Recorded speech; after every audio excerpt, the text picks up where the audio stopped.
سندھ کی عظیم دھرتی پہ جنم لینے والی اردو اسپیکنگ کا ایک ٹولہ مہاجر ثقافت ڈے منا رہا ہے۔ سندھ کے ثقافت اور سندھ کے ثقافتی دن کو دیکھ کر ان کو بھی یاد آیا کہ مہاجروں کی بھی کوئی ثقافت ہوتی ہے۔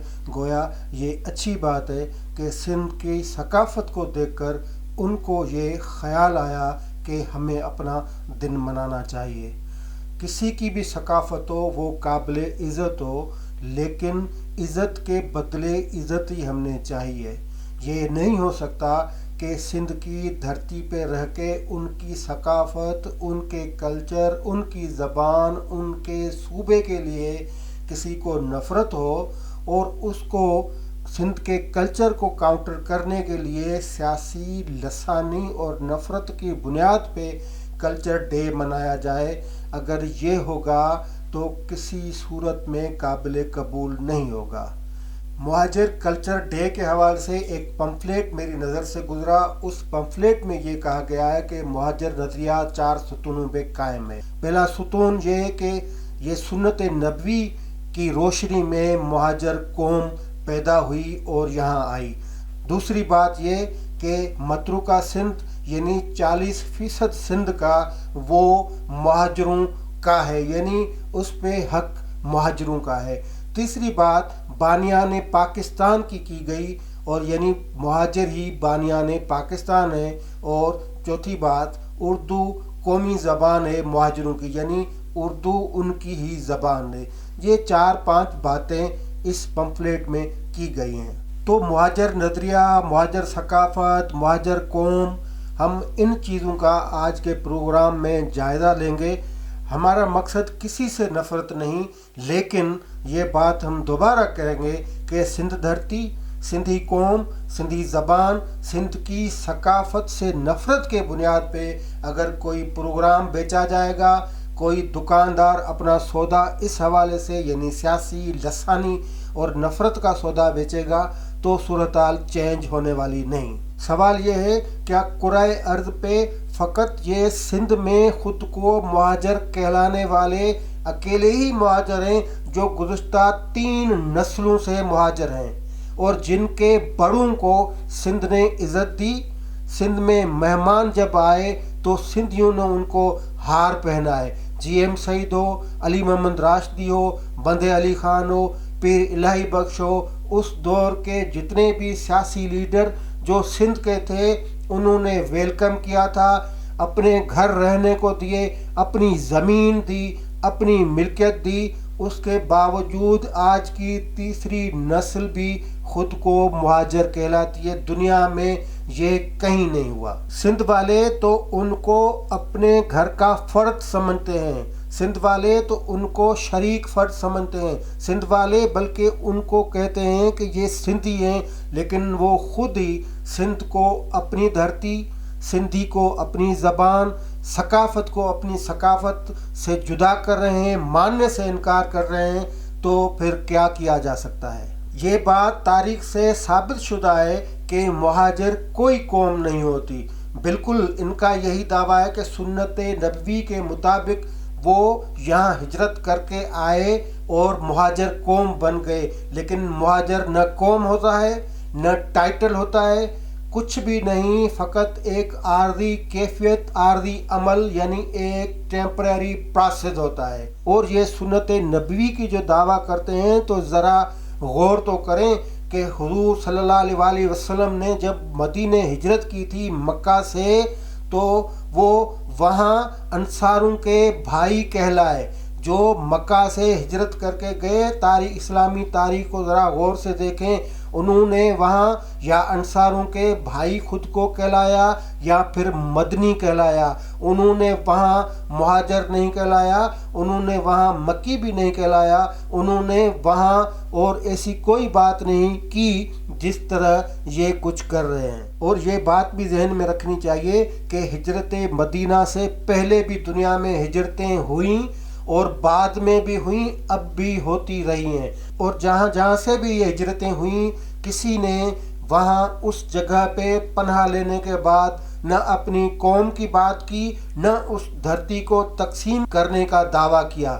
اگر اس اردو اسپیکنگ ٹولے کہ مہاجر قومیت والے تصور کو مان لیا جائے تو پھر سب سے بڑی جو ہجرت ہوئی تھی جس کو آؤٹ آف افریقہ تھیوری کہا جاتا ہے، اور جیسا کہ کہا جاتا ہے، سمجھا جاتا ہے کہ افریقہ سے تمام انسان ہجرت کر کے باقی دنیا میں بس گئے، تو اس حوالے سے تو تمام کے تمام لوگ ساری دنیا میں جو بستے ہوئے لوگ ہیں وہ قوم کی حیثیت سے وہ افریقن ہیں، لیکن وہ جہاں گئے اس دھرتی میں ان کا انضمام ہوا، اور انضمام ایک فطری عمل ہے۔ ویسے یہودی جو تھے وہ بھی مصر سے آئے اور دنیا کے باقی ممالک میں وہ ضم ہو گئے۔ جو آرینس تھے وہ سینٹرل ایشیا سے آئے اور پھر ساؤتھ ایشیا میں آ کر وہ بس گئے۔ اس کے علاوہ بھی کئی مثالیں ہیں، جدید دور کی مثالیں، 6 7ویں صدی کی مثالیں۔ یہ آپ باقی تو چھوڑیں، یہ جو کراچی والے پارسی ہیں جن کی انٹرنل مائیگریشن ہوئی تھی گجرات سے انڈیا سے، یعنی جب ایک تھا برِ صغیر تب ان کی مائیگریشن ہوئی تھی، ان کا بھی میں قصہ آپ کو بتاتا ہوں۔ یہ 7ویں 8ویں صدی میں ایران سے گجرات آئے تھے۔ جب ان نے سمجھا کہ ہمارے مذہب کو خطرہ ہے تو وہ ایران سے ہجرت کر کے گجرات گئے۔ گجرات پہ پہنچے تو یہ ایک روایت ہے، گجرات میں جب یہ پہنچے تو والی گجرات یا وہاں کا جو ہیڈ تھا انہوں نے ایک دودھ کا پیالہ ان کے لیڈر کو بھیجا، جس کا مقصد یہ تھا کہ اب گجرات میں رہنے کی گنجائش نہیں۔ تو جو پارسی لیڈر تھا جو ان کی سربراہی کر کے وہاں پہنچا، انہوں نے اس دودھ کے پیالے میں چینی ملا دی اور یہ واپس پیغام بھیجا کہ ہم محلول ہو جائیں گے، نہ اپنی شناخت، نہ اپنی قوم، نہ اپنا الگ وطن کا مطالبہ کریں گے، جیسے آپ رہیں گے ہم ویسے ہی رہیں گے۔ اور پھر وہ ایسے محلول ہوئے کہ گجرات کے پارسی اور اس گجرات کی یا ہندوستان کی ترقی میں ان پارسیوں کا کمال دیکھیں، باہر نہیں جاتے، کراچی میں آ جاتے ہیں۔ وہ جو گجرات سے مائیگریٹ کر کے پارسی آئے تھے تو کراچی کو جدید کراچی سندھیوں نے پارسیوں نے بنایا، تمام کے تمام بہترین ادارے وہ پارسیوں، سندھیوں اور ہندو نے وہ دیے، لیکن وہ مکس ہو گئے۔ پارسی کراچی میں آئے تو کراچی کے ہو کر رہ گئے، انہوں نے نہ قوم کی بات کی نہ کراچی کو بانٹنے کی بات کی۔ اس طرح کئی مثالیں ہیں۔ مانچوز جو چائنا کے تھے اور چائنا کی قدیم جو قوم تھی ہاناز، ان پہ یہ مانچوز آئے، حکمرانی کی، لیکن حکمرانی کے باوجود جو ہاناز کی ثقافت تھی اس میں وہ محلول ہو گئے، اس کو انہوں نے اپنا لیا۔ جاپنیز تھے جن کا مضبوط کلچر تھا اور وہ جب برازیل میں گئے تو وہ برازیلین ہو گئے، برازیل کی ثقافت کو انہوں نے اپنا لیا۔ اس طرح تاریخ میں محلول ہوتے ہیں۔ یہ جو فرانس سے نارمین جو انگلینڈ میں آئے تو وہ نارمینز یا فرانسیسی نہیں کہلائے، وہ انگریز بن گئے، ان کی ثقافت کو اپنا لیا، ان کی زبان کو اپنا لیا۔ تو تاریخ میں کئی مثالیں ہیں اور یہی حتمی مثالیں ہیں کہ جو دھرتی ان کو پناہ دیتی ہے وہ ان کے ہو کے رہ جاتے ہیں، وہ اپنی شناخت کے لیے در بدر نہیں ہوتے۔ اور یہ جو ایک ٹیمپریری پروسیس ہوتا ہے، جب آپ ایک جگہ سے نکلتے ہیں دوسری جگہ تک پہنچنے کے لیے آپ مہاجر ہوتے ہیں، جب آپ وہاں سیٹل ہو جاتے ہیں آپ کے پاؤں اس دھرتی پہ جہاں پہ آپ مہمان ہو کے رہے، مہمان ہو کر آئے، اس پہ اگر پڑے ٹک گئے تو وہ پروسیس جو تھا وہ ختم ہو گیا، اب آپ اس کے رہائشی ہیں۔ اور اسی وجہ سے ویلکم کیا گیا تھا کہ اب ہمارے مہمان ہیں، یہ ہمارا حصہ ہے۔ لیکن مہمانوں کو کیا، ان کو گزشتہ 78 سالوں سے اپنی شناخت کی پڑی ہوئی ہے، ابھی نہیں بن رہی شناخت، فطری طور پہ بن ہی نہیں سکتی، تو میں اور آپ کیا کر سکتے ہیں۔ یہ بات بھی ذہن میں رکھنی چاہیے کہ 47 میں فقط سندھ سے مائیگریشن نہیں ہوئی تھی، فقط سندھ میں لوگ نہیں آئے تھے، یہی اردو اسپیکنگ تھوڑی تعداد میں پنجاب میں بھی آئے، لیکن کبھی آپ نے وہاں مہاجر ڈے، وہاں MQM، وہاں مہاجر ثقافت، وہاں یہ کبھی آپ نے سنا نہیں سنا۔ وہاں 2 قسم کے لوگ آئے تھے نا، ایک تو وہ پنجابی اسپیکنگ آئے تھے جن کی ثقافت بھی ایک تھی، زبان بھی ایک تھی، اور پھر جب ادھر آئے تو وہ مرج ہو گئے۔ لیکن جو تھوڑے تعداد میں اردو اسپیکنگ آئے وہ آج بھی پنجاب کے کئی شہروں میں آباد ہیں، لیکن وہ پنجاب کے پنجابی ہو کر رہ گئے، انہوں نے ان کی ثقافت اپنا لی، انہوں نے ان کی زبان اپنا لی، انہوں نے ان کی دھرتی اپنا لی۔ یہ فقط سندھ کا مسئلہ ہے کہ یہ جو آئے یہ وہاں سے احساس برتری لے کر آئے۔ ایک تو انہوں نے پہلے دن سے یہ سمجھا کہ یہ خالی اسٹیٹ ہے، یعنی یہ خالی ہے اور ہم اس کو فتح کرنے جا رہے ہیں۔ جب کوئی فتح کرنے سے کے خیال سے، جب کوئی انویٹر خیال سے آتا ہے، تو پھر پہلا نفسیاتی جو مسئلہ ہوتا ہے وہ ان کے انضمام میں وہ سپرمیسی کامپلیکس ہوتا ہے کہ کیونکہ ہم بالاتر ہیں۔ اور یہ باقاعدہ یہ ہوا، پھر ہم آپ کو بتاتے ہیں کہ اس کو مرحلہ وار کس طرح یہ سازش کی گئی کہ جنہوں نے ان کو پناہ دی، جو میزبان تھے، ان کے خلاف پہلے دن سے انہوں نے سازش کرنا شروع کی۔ میں اس تمام اردو اسپیکنگ کی بات نہیں کر رہا ہوں، میں اس مفاد پرست ٹولے کی بات کر رہا ہوں جنہوں نے خود کو ایک الگ شناخت کے لیے خود کو ہی نقصان دیا ہے، اور جنہوں نے نفرتیں پھیلائی ہیں، جنہوں نے سندھ کی ثقافت، سندھ کے اجرک، سندھ کی زبان، سندھ کی ٹوپی، سندھ کی دھرتی سے نفرت اتنی سکھائی کہ اب وہ تیسری نسل کے جو لوگ ہیں جو یہیں پہ پیدا ہوئے وہ بھی کہہ رہے ہیں کہ ہم مہاجر ہیں، ہم سندھی نہیں ہیں، ہم اس دھرتی کا حصہ نہیں ہے۔ یہ نفرت ہوتی ہے۔ بانیان پاکستان کے بھی تصور سمجھ لیں۔ بانیان پاکستان کا مقصد پاکستان بنانے والے وہ تھے جنہوں نے جناح صاحب کے ساتھ کاندھا کاندھے سے ملا کے جدوجہد کی، تحریک چلائی، جنہوں نے اپنی دھرتی، اپنی اسمبلیوں سے قراردادیں منظور کروائیں الگ وطن کے لیے، جنہوں نے تحریک چلائی، تحریک میں ساتھ تھے، جنہوں نے قربانیاں دیں۔ یا بانیان پاکستان اور بانیوں کی اولاد وہ ہیں جب ملک بن گیا، آپ کو ریاست نے گھر خالی کرا کر دیے، آپ وہاں سے فقط ایک سفر کر کے آئے اور ادھر آ کے بنے بنائے گھر میں بیٹھ گئے، بنے بنائے ملک میں بیٹھ گئے، پھر آپ کیسے بانیان کی اولاد یا بانی ہو گئے؟ اور یہ جو متروکہ سندھ یہ کیا ہے؟ یہ کیا ہوتا ہے؟ متروکہ کیا ہوتا ہے؟ سندھ ہے، سندھ کے وارث سندھی ہیں، مہمان تھے یہ، ہم میزبان سندھی ہیں۔ متروکہ کا کوئی تصور نہیں، متروکہ کے حوالے سے کوئی معاہدہ نہیں، ایسا کوئی معاہدہ آن دا ریکارڈ نہیں۔ جو اس طرح کے معاہدے کی بات کرتا ہے وہ جھوٹ بولتا ہے۔ دنیا میں کبھی ایسا نہیں ہوا کہ آئے ہوئے مہمان، آئے ہوئے پناہ گزین، آئے ہوئے مہاجرین کو اس دھرتی کا پٹا لکھ کے دیا جائے جس پہ وہ پناہ لیتے ہیں، جس پہ پہلا ان کا مسکن ہوتا ہے۔ دنیا میں یہ بھی نہیں ہوا کہ وہ آ کر اس دھرتی کے بٹوارے کی بات کریں۔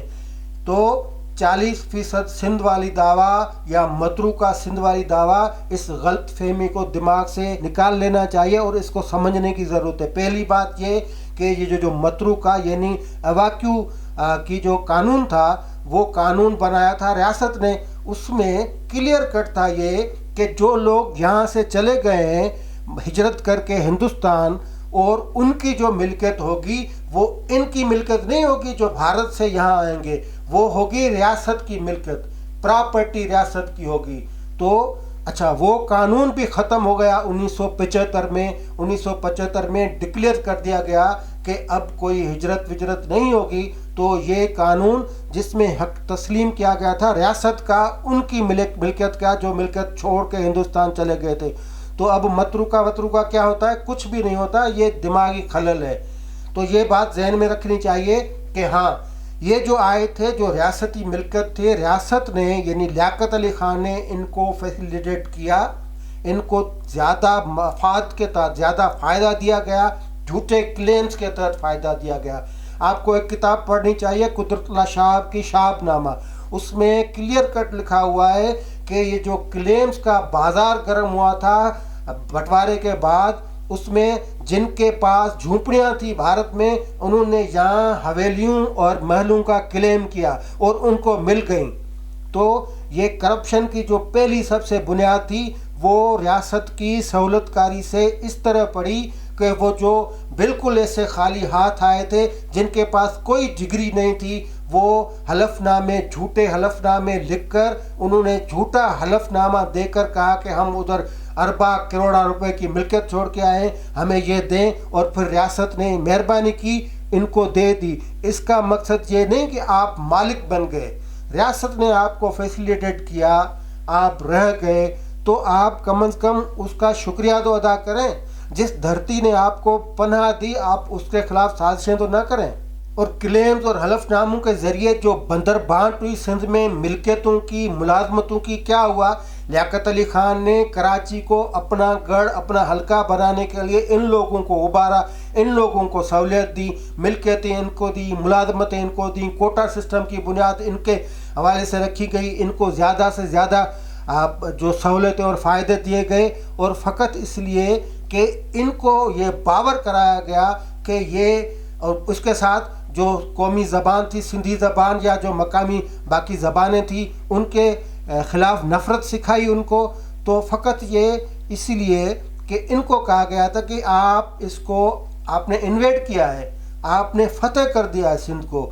تو اب یہ جو کلچر، کبھی ثقافت دن، کبھی یہ دن، کبھی وہ دن، یہ تو بنیادی طور پہ ان کے جو مزے لیاقت علی خان نے کروائے تھے، دھڑا دھڑ ملازمتیں، دھڑا دھڑ ملکیتیں، ادھر سارا بندر بانٹ جو کر دی تھی سندھ کے وسائل کی، وہ جب مزے اب ان کو اب نہیں آ رہے، آبادی بڑھ گئی، اور فطری طور پہ ہو ہی نہیں سکتا کہ باہر سے آئے ہوئے لوگ آ کر یہاں پہ اس طرح حکمرانی کریں۔ سندھ کی یہ تاریخ رہی ہے کہ باہر سے لوگوں نے جب بھی حکمرانی کی ہے وہ پھر ان کے پلے پڑا کچھ نہیں، تو پھر یہ اب چیز ہضم نہیں ہو رہی، کیونکہ شروع میں تو ان کے ٹھاٹھ تھے، جب بڑی بڑی ملازمتیں، بڑی بڑی حویلیاں، آبادی بڑھ گئی خود، تو اب وہ یہ جو ریکوری ہے نا پیریڈ، اصل میں یہ اس میں جی رہے ہیں کہ یار پھر اب وہ ہمارے جو ٹھاٹھ تھے شروع والے، تو اب اس ریکوری کے چکر میں یہ مختلف بہانے کر رہے ہیں، اور کبھی صوبے کی بات کرتے ہیں، کبھی ثقافت کی بات کرتے ہیں، کبھی متروکہ کی بات کرتے ہیں، اس طرح کے یہ سازشیں کرتے ہیں۔ ایک لفظ ہے گھیٹو، جس کا مقصد ہے کسی کو محدود کر دینا۔ یہ جو اردو آبادی ہے یا یہ ٹولہ ہے جو نئے صوبے کی، نئے ثقافت کی، متروکہ سندھ کی بات کرتا ہے، وہ اصل میں سیلف گھیٹوزم کا شکار ہے، اور یہ سیلف گھیٹوز ان کو بنایا ایم کیو ایم نے، کیونکہ اگر ایم کیو ایم ان کو اس طرح کے سبق نہیں دے گی تو وہ کیا بیچیں گے؟ ان کو یہ تو ہے گروہی مفادوں کا ایک ٹولہ، اگر وہ نفرت نہیں بیچیں گے، اگر وہ لسانیت نہیں بیچیں گے، اگر وہ دہشت نہیں بیچیں گے، ایم کیو ایم کی بات کر رہا ہوں، اور اردو اسپیکنگ جو آبادی ہے ان کو خوف میں نہیں رکھیں گے، تو ان کے مفاد کہاں پورے ہوں گے؟ سندھ والے یا سندھی تو ان اردو اسپیکنگ کو اپنا بھائی سمجھتے ہیں اور کہتے ہیں کہ پورا سندھ آپ کا ہے، لیکن یہ ایم کیو ایم ان کو عزیز آباد، لالو کھیت، عائشہ منزل، بہادر آباد، یہ 90 تک محدود رکھنا چاہتی ہے۔ اگر خود ہی گھیٹوزم کا شکار ہوں گے اور اس نفسیاتی ہیجانی کیفیت میں رہیں گے تو ان کا تو کوئی نہیں بن سکتا نا، جو اپنے لیے نہیں بنتے۔ اور سوشل سائنس یہ کہتی ہے کہ تیسری نسل میں، دنیا میں کہیں بھی تیسری نسل والا بندہ خود کو مہاجر نہیں کہلا سکتا۔ 3 مراحل ہوتے ہیں، پہلا وہ جو جس نے آ کے زمین پہ قدم رکھا، دوسرا وہ نسل جو آ کے وہاں پہ پلتی ہے، بڑھتی ہے، اس کے پاس ایک میموری بھی ہوتی ہے، لیکن یہاں کی جو دھرتی ہوتی ہے اس کا رومانس بھی ہوتی ہے، اور تیسری نسل وہ جو پیدا ہی یہاں پہ ہوتی ہے جس کے پاس وہاں کی میموری ہوتی ہے نہیں۔ تو سوشل سائنس یہ کہتی ہے کہ بالکل نہیں کہلوا سکتے۔ پھر اگر کسی نے ان کو مہاجر کہنے پہ مجبور کیا ہے تو یہ سمجھ جانا چاہیے کہ یہ سیاسی عمل ہے، اور جو ان کو انضمام سے روک رہا ہے، ایم کیو ایم والے کیس میں یا اس اردو اسپیکنگ ٹولے والے کیس میں، آپ مماثلت دیکھ لیں کہ کس طرح ان کو ایسا بنا دیا گیا، اس عمل کو یعنی انضمام کو ایک جبرن طریقے سے روکا گیا ہے۔ اور اہم بات یہ کہ قوم بننے کے لیے 4 چیزیں مشترکہ ہوتی ہیں: تاریخ، دھرتی، زبان اور معیشت۔ یہ جو اردو اسپیکنگ مفاد پرست ٹولہ ہے، اس حوالے سے آپ دیکھیں کہ کون سی چیز مشترک ہے، کوئی بھی نہیں۔ اس لیے تاریخ یہ بھی کہتی ہے کہ ہجرت کے بعد کسی مہاجر کو دنیا میں کہیں بھی قوم کا درجہ نہیں ملا۔ مہاجر قوم نہیں، ڈیسپورا ہے، یعنی کمیونٹی ہے۔ کمیونٹی الگ ہوتی ہے، قوم الگ ہوتی ہے۔ مہاجر کا مقصد ہے سفر میں رہنا، اور قوم کا مقصد ہے دھرتی کا ہو کر رہنا۔ یہ دونوں متضاد چیزیں ہیں. ہو ہی نہیں سکتا کہ آپ سفر میں بھی ہوں اور دھرتی میں بھی ہوں. آپ پھر مہاجر ہیں تو پھر مہاجر ہی ہیں نا. پھر آپ مستقل سفر میں ہیں اور 3 نسلوں سے آپ سفر میں ہیں. پھر آپ نے سفر میں ہی رہنا ہے. اگر یہی مینٹلٹی ہے تو ان آنے والی 3 نسلیں وہ بھی مہاجر ہی کہلائیں گے. اب آخری بات دوستو، درخت کی جو پہچان ہوتی ہے وہ اس کی جڑیں ہوتی ہیں. بیج تو کہیں سے بھی اڑ کر آ جاتا ہے، لیکن جڑیں جو ہیں وہ اس مٹی میں ہوتی ہیں.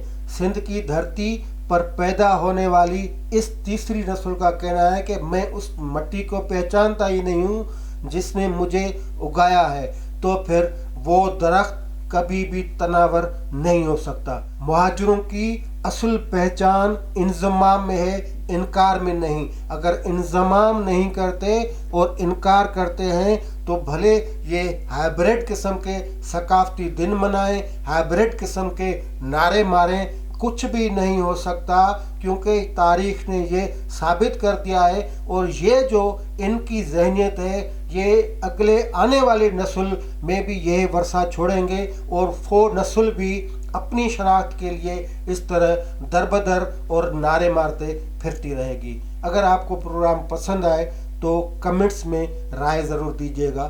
شکریہ.